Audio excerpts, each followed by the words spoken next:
This video contains spoilers for the Falcon and the Winter Soldier Season 1, Episode 5, and potential spoilers for the finale and future MCU movies if our theories become a little too accurate. Finally, after a month of speculations, we are at the end game again. Whereas last time in WandaVision, we have failed in our theories. This time, we are determined to finally gain our success as the final battle is coming soon, this coming Friday. Today, we're going to talk a little bit about our final theories, lock in our final theories to go into this week's finale, but also talk about how this movie could serve as a prequel for Shang-Chi and The Legend of 10 Rings, which had an amazing trailer that dropped this past week. So everyone, please strap in and welcome back to another episode of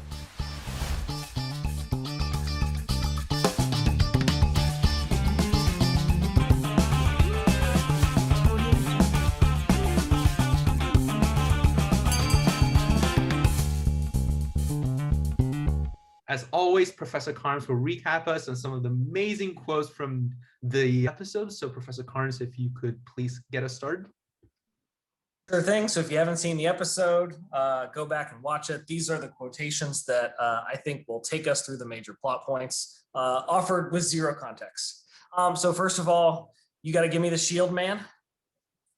I am Captain America. I'll be in touch. James, do what needs to be done.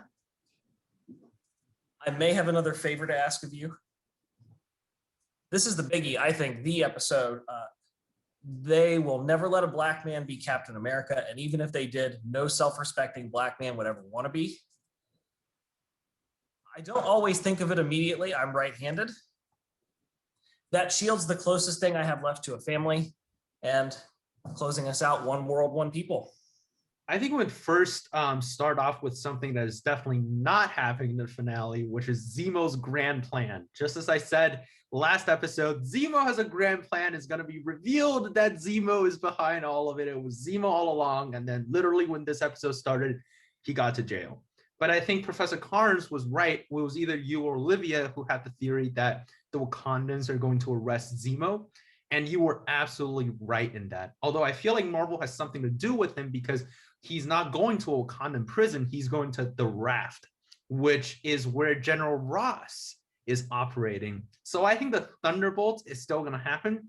I think Zemo has one trick up his sleeve in the next episode. He's going to show up either at the very end or the end credit scene, where he's going to meet General Ross. And General Ross is like, I'm assembling this team, and then end off with Zemo's evil smirk.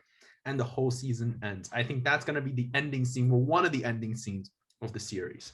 Yeah, I think you should lock that prediction in now, Harry, because I think you're exactly right. We're going to get a Thunderbolts or a semi-villain team up, and that's going to be the final post-credit scene of the whole thing.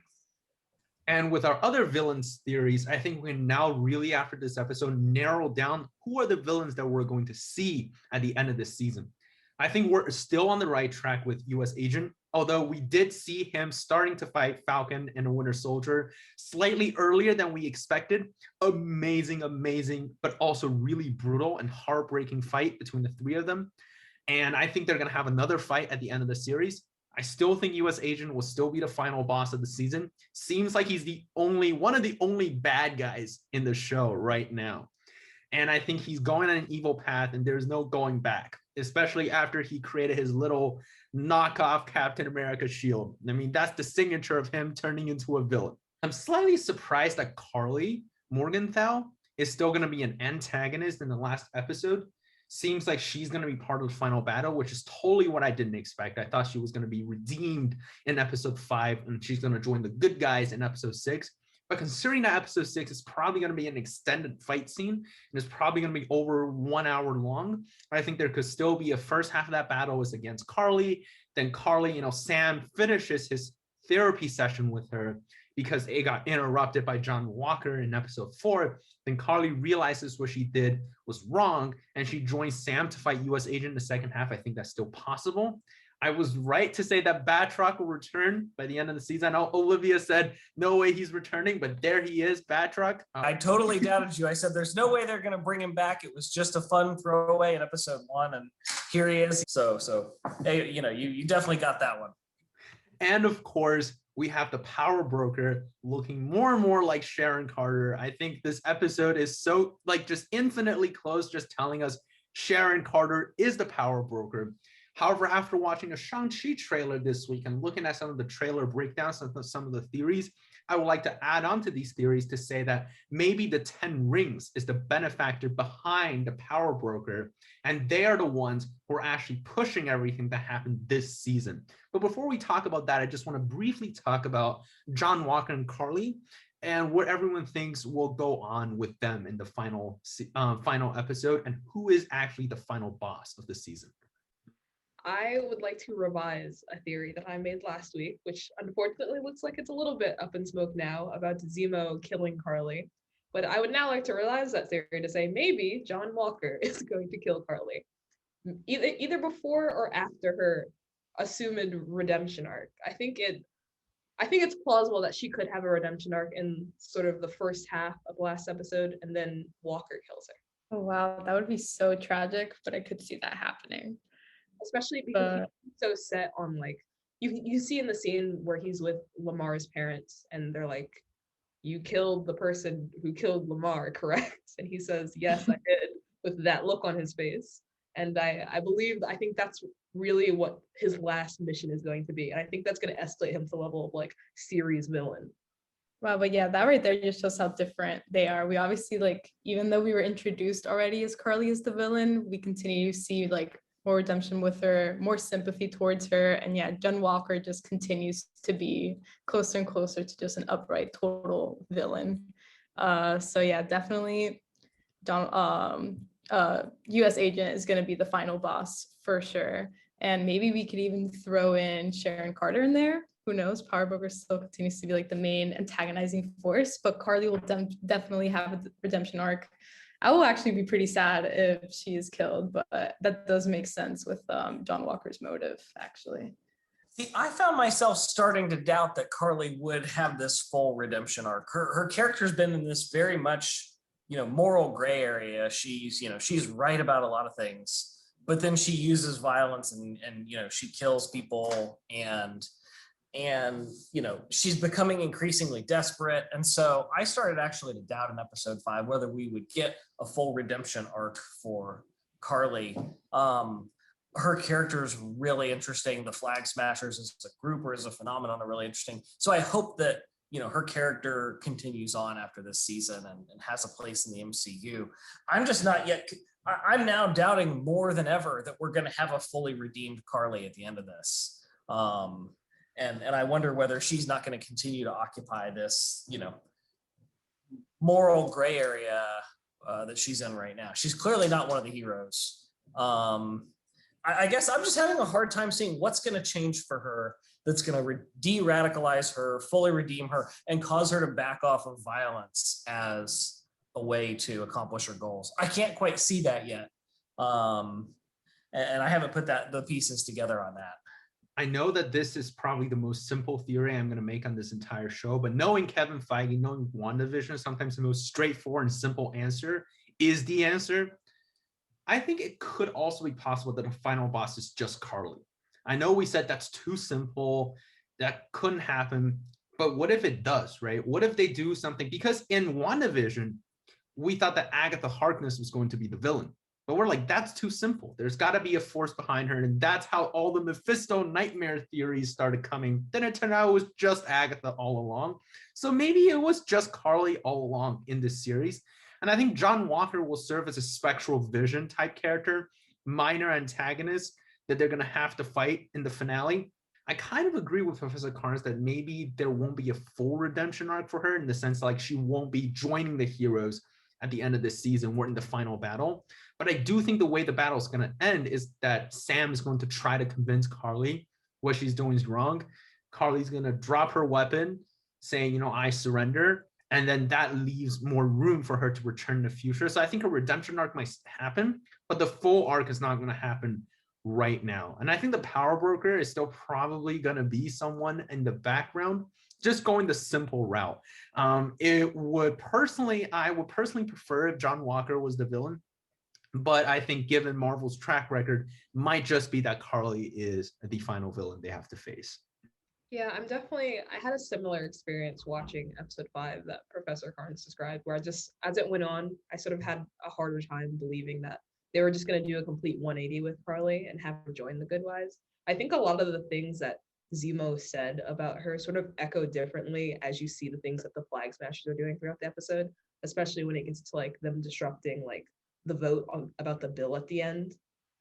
But I'm not sure. I think next episode, I think we'll definitely get to see her fight Sam and Bucky. I think the outcome of said fight is up in the air. I don't think Sharon Carter is going to physically join the battle. I think she's going to sit in the tower somewhere, sipping her wine, looking at her real fake paintings and be like, it's all within my plans. But then we're going to get some sort of reveal or a tease that she's actually working for the 10 Rings, for the Mandarin. Now, I know that this is slightly a tangent from what we talked about, but I wanted to bring this theory up because the new Shang-Chi trailer just came out. So somebody said that the 10 Rings could be behind everything because we're going to revisit Madripoor in Shang-Chi. And, who owns Madripoor right now is the power broker. But also considering the Mandarin, the 10 Rings, his global influence, is very easy to link them together and saying that the Mandarin could be the mastermind pulling behind the strings of everything, telling the power broker what to do. And it makes sense out of the 10 Rings plans because throughout the MCU, the 10 Rings have always tried to acquire secret weapons. In Iron Man, they try to get the Stark missiles. And Ant-Man, they try to get the Pym Tech and the Yellow Jacket costume. So in this one, maybe they're going after the super soldier serum because the 10 Rings, they missed their chance during World War II and they're like, oh, new super soldier serum, let's get them. And I think it'd be very interesting if we see a 10 Rings representative, maybe the Death Dealer, who's going to show up at the end of the season, getting us even more excited about Shang-Chi if any of us are not excited, which frankly, no person on earth is not excited for that movie. I like this theory a lot, Harry. Here's what I wouldn't expect is the 10 Rings has been pushing Sharon, has been controlling Sharon all along. And I've heard that idea, today, since the trailer dropped, I've heard that idea, but I don't buy that because Sharon's clearly in charge. She's clearly a free agent. We've seen no indication that anyone's pushing her around or making her do anything. But I really like the idea. All we've seen the 10 Rings do so far is show up and try to buy weapons. And I could definitely see, her on the phone with the 10 Rings or a representative, someone with a subtle 10 Rings tattoo or something showing up and saying, hey, we'd like to buy your super soldier serum. So I like that theory a lot. For US agents, something I was thinking about actually, I don't think we talked about this, but Julia Dreyfus's character Val, I do believe that I see Olivia excited. I do believe maybe through his contact with her is how he makes this shield actually work, or maybe she provides him with some type of resources that could help him in this upcoming fight. And yeah, actually just talking about Val, I don't know, what do you guys think if she's going to make a certain appearance in the last episode, or what do you think her role is going to be larger in the MCU after this?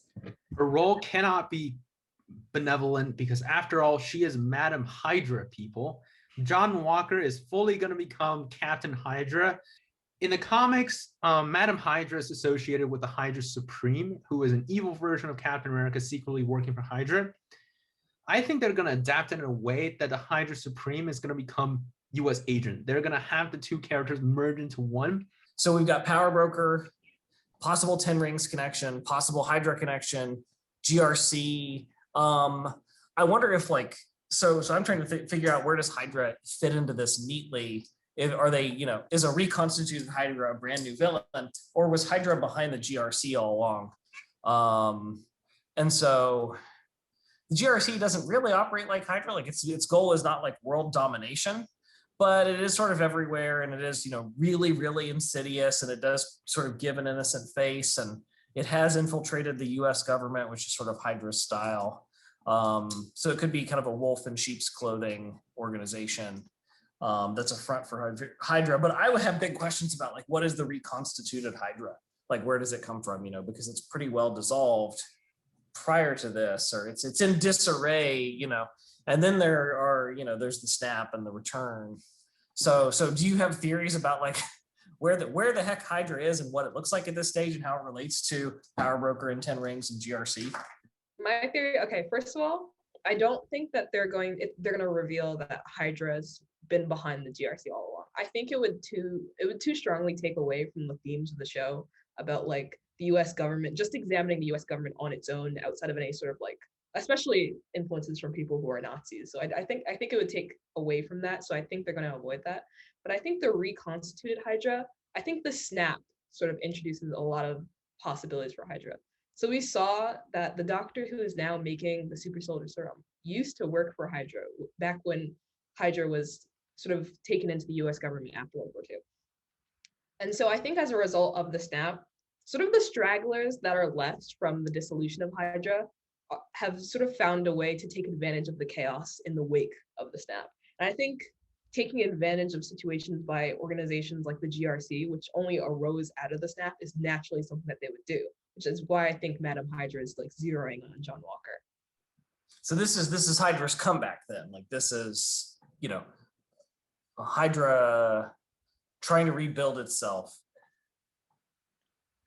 I guess that would leave me with the question, and future films could fill this in, like of why we haven't seen Madam Hydra prior to this. Like if she's a holdover from a prior iteration of Hydra, and of course, you know, it's fine to introduce new characters, but where was she all along? Like where was she prior to this? So this is where I would like to introduce some of my knowledge by reading the trades.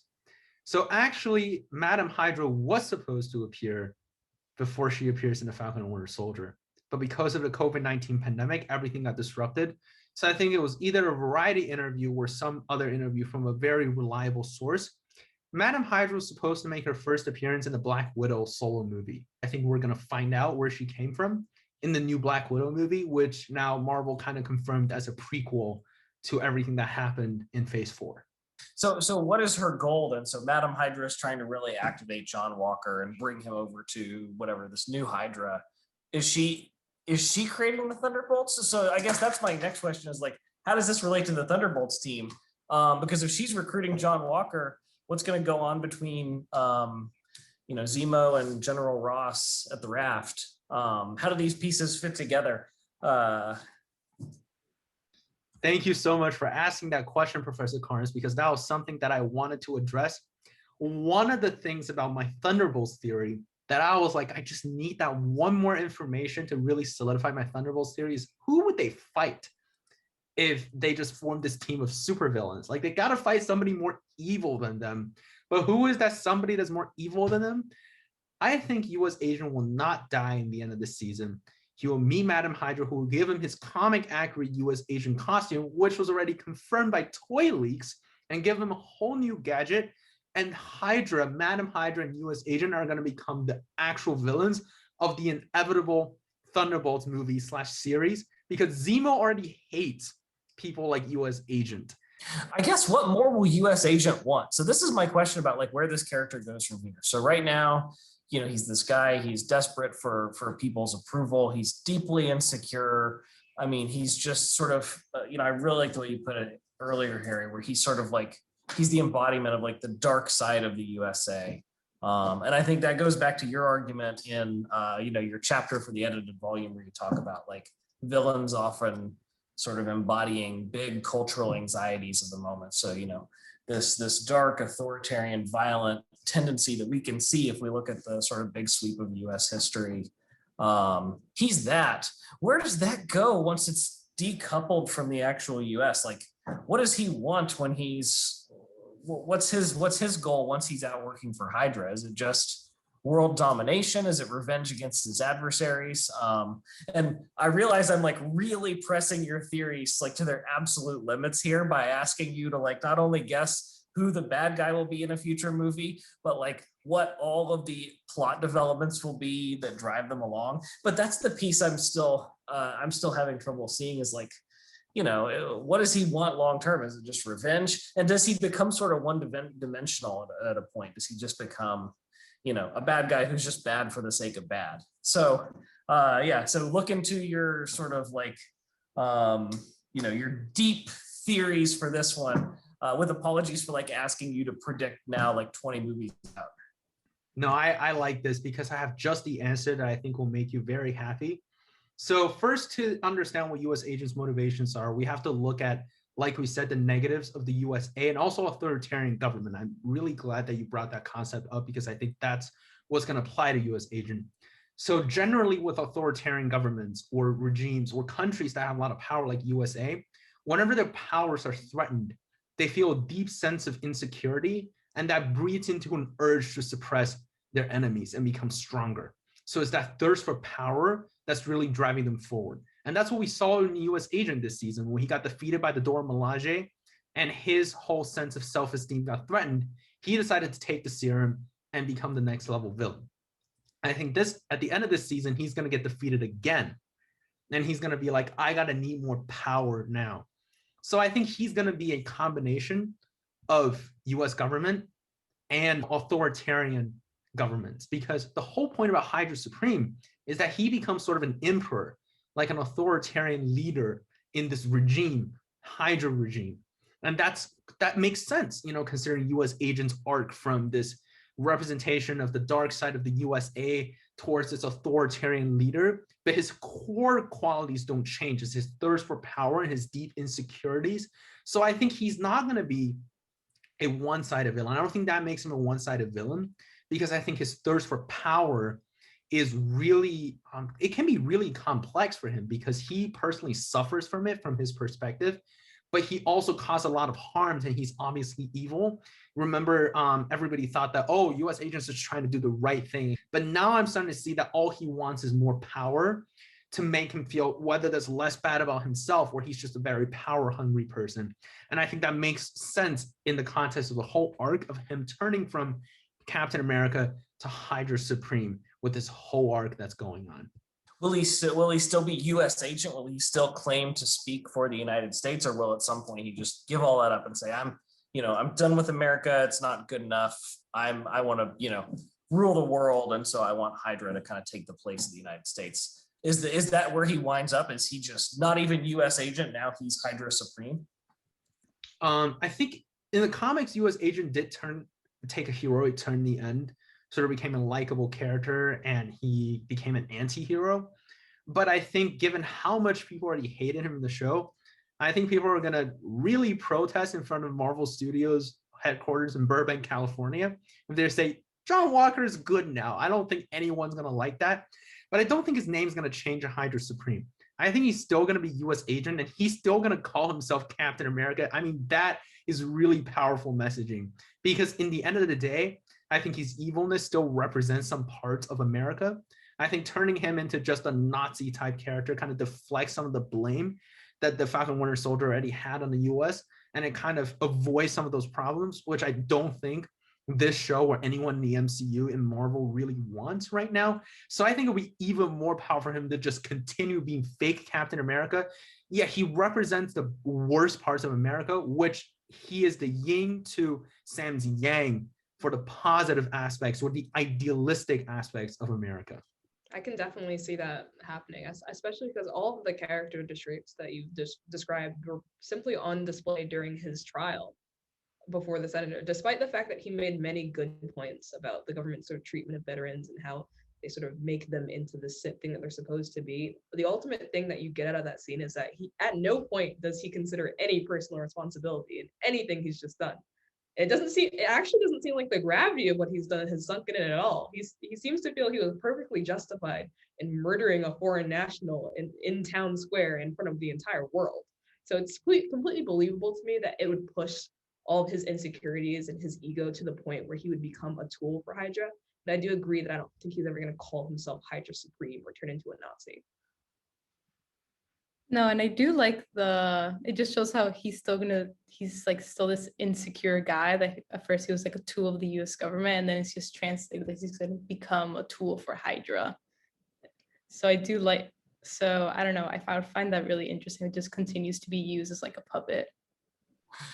I'm really seeing this now. This makes a lot of sense to me. I also like that the sort of villains in the Captain America films have, gone from, I mean, Red Skull's a really cool villain, but very simple. He's evil. He's a Nazi. He just wants power.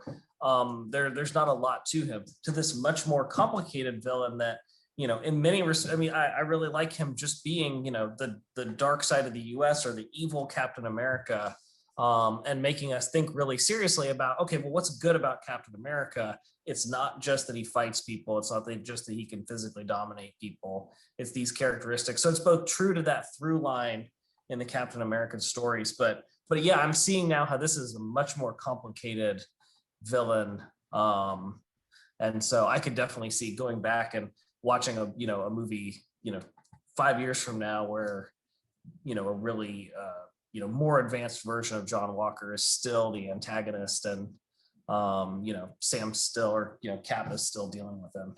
I also wonder whether do we think we're going to get the red, white, and blue wingsuit that I know there's like prototypes of and toys? Do you think it's really going to be the red, white, and blue wingsuit? Just because these toys are not official reveals and they're leaks, so Marvel definitely didn't want them to come out before the show releases. And if that's the case, there's no way these toys are inaccurate. I think that's definitely the suit that he's having. I love how comic accurate it is. It is the best Captain America costume they could ever design for Sam, and I couldn't be happier. I think it's definitely going to be that design too, because Bucky gave it to him. And this whole time, Bucky's been pushing for, you should be Captain America. You should be Captain America. So I don't think he just replaced his wings. Do we think, is Sam ever going to refer to himself that way? Because so far he's never done that, right? I don't think he's ever said I'm Captain America. And in fact, that's the big contrast with John Walker, introducing himself as Captain America, every time he sneezes. So do we think, like, is Sam going to actually at some point introduce himself, say I'm Captain America, or is that too kind of off limits because Walker does it? I don't think he will ever do that because Steve Rogers never introduced himself as Captain America. When Groot said, I'm Groot, all he said was, I am Steve Rogers. So I think that's exactly what Sam will do. He will say whenever he inevitably meets his other teammates in the Avengers, he's going to introduce himself as Sam Wilson. My name is Sam Wilson. I mean, episode 6 could be a really beautiful piece of cinema. Like, episode 6 could be something really quite remarkable if it does the things that we're all sort of predicting it will do. Not just the cool fights, but if it treats the mantle of Captain America the way we're kind of hoping that it will. That would be, I think, a pretty remarkable end to the season. So let's lock in some of our final predictions for the season. I'm going to go ahead and say that Carly will be the final boss to have to fight in this season. But I'll also say that US Agent is going to be on that path to be a Hydra Supreme type character. Hydra is going to be somewhere in the background. He's going to get his costume at the end of the season. I think that Sam is going to fully embrace his Captain America identity without necessarily calling himself Captain America. It's going to be a very, very emotional scene with him and Bucky working together. I think that Bucky's going to have an emotional scene with Yuri. This is where we're going to prepare our tissues, and that all of us will report next week that we cried. Yeah, I think that's all the theories I have, in addition with all the theories that I've locked in from throughout this episode. I think I'll definitely lock in that Madam Hydra is going to give US Agent some new tech that we're going to see him use next episode. I'll definitely keep through with my theory about the final battle Super Soldier Mega Bowl that is definitely going to happen. And I think I'll lock in Zemo appearing one last time in a post-credit scene. Perhaps as a setup to Thunderbolts. Unlike I think most of you, I still see kind of like a redemption arc more for Carly. So I'm gonna lock that in, even though I might be embarrassed next week. But I don't know. I'm still seeing some type of redemption for Carly. And I'll also lock in kind of going with what Olivia said about kind of like maybe a mid-credits title card scene that says like Captain America and Bucky, or maybe Captain America and White Wolf. Who knows? I'll also lock in, we're going to see the return of the wing shield.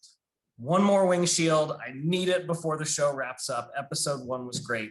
So one final, Sam ducking down and dodging bullets by crafting a giant shield out of his own wings. Got to see that one more time. Oh, I forgot. I will also lastly lock in that John Walker will attempt to kill Carly. Of course, after next week's finale, we'll have another wins and fails episode where we recount whether we won or failed this episode. I have a feeling that at least half of our theories are going to be correct this season. So we're going to be in for a win. I'm keeping my fingers crossed for us. That's all for today. Thank you guys so much for joining us in another episode of Different Theories. You can like and subscribe and share this video. It will really, really help our channel if you can subscribe as well. We'll see you next time in another episode of Different Theories.